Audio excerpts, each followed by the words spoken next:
Dan pemirsa, jelang Pilpres 2024, kekhawatiran soal netralitas diserukan oleh banyak pihak. Lalu bagaimana idealnya mekanisme transisi pemerintahan dilakukan supaya tidak ada penyalahgunaan fasilitas negara? Kita akan membahasnya langsung bersama dengan pakar hukum tata negara Mbak Bivitri Susanti. Mbak Bivitri, selamat pagi. Selamat pagi, Mas Iqbal. Ya, kalau kita memantau berita-berita yang beredar akhir-akhir ini, ada tudingan penyalahgunaan aparat oleh salah satu kubu, dan ini baru di awal ya Mbak Bivitri, bahkan belum masuk masa kampanye. Apakah ini membuat tudingan netralitas itu semakin nyata, Mbak Bivitri?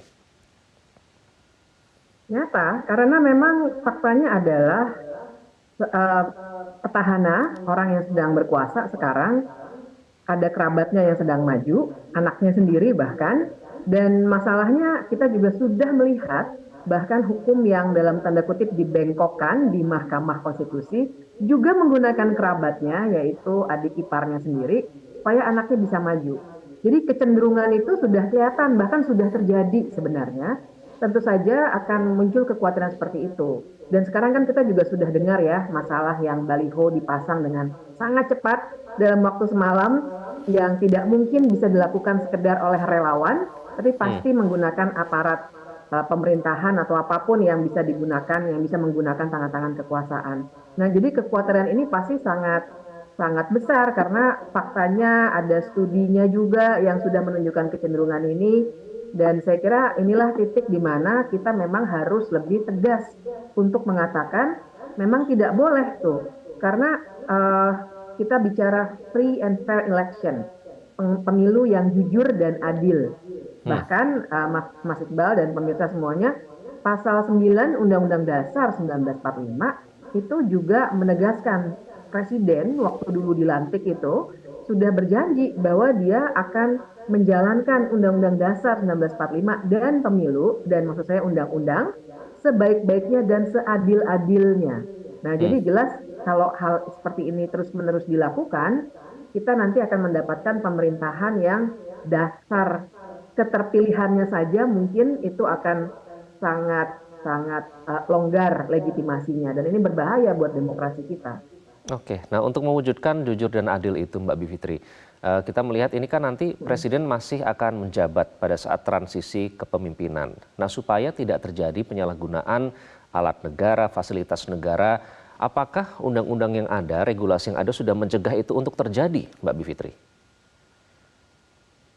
Sayangnya tidak. Jadi dari segi konstitusi ya dan aturan main yang kita punya sekarang, memang presiden itu tidak boleh ada cuti atau berhenti di ujung, tidak boleh sama sekali, karena tidak boleh ada kekosongan pemerintahan.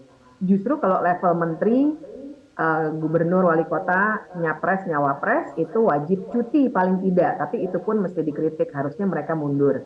Nah, tapi presiden memang tidak boleh cuti ataupun mundur dulu. Nah, biasanya yang dilakukan di negara-negara lain itu ada yang namanya kantor transisi.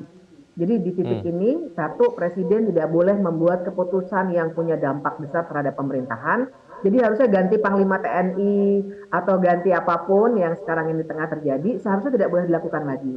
Dan kemudian yang kedua, kantor transisi ini juga akan bisa memastikan supaya transisi pemerintahan setahun belakangan ini bisa berjalan tanpa intervensi. Paling tidak itu yang masih bisa dilakukan. Dan yang ketiga juga saya kira sekarang tinggal tergantung juga pada kita warga. Kalau ada apa-apa langsung kita juga harus buat setransparan mungkin. Karena terus terang Mas Iqbal, saya juga punya kekhawatiran penyelenggara pemilu ini kecenderungannya juga ada keberpihakan.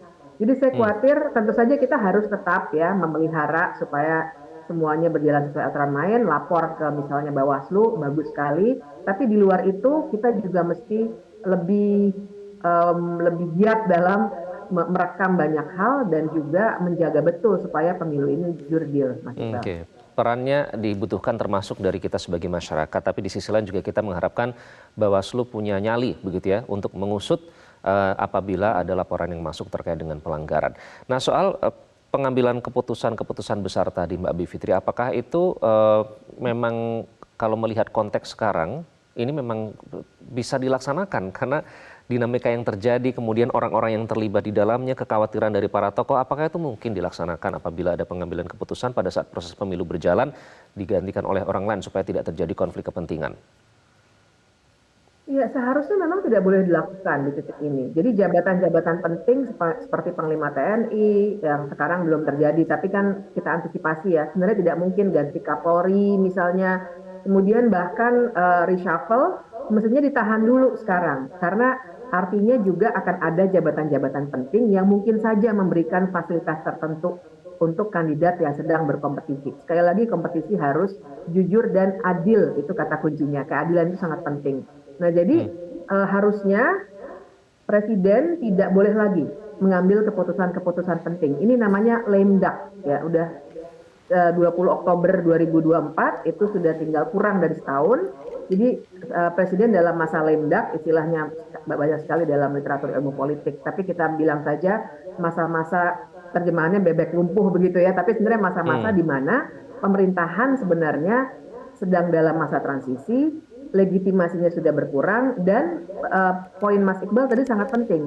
Di titik ini sebenarnya bisa terjadi kecurangan karena mereka punya kekuasaan yang sangat besar di satu sisi, tapi punya kepentingan yang nyata juga tentang kompetisi yang sekarang sudah berlangsung ini.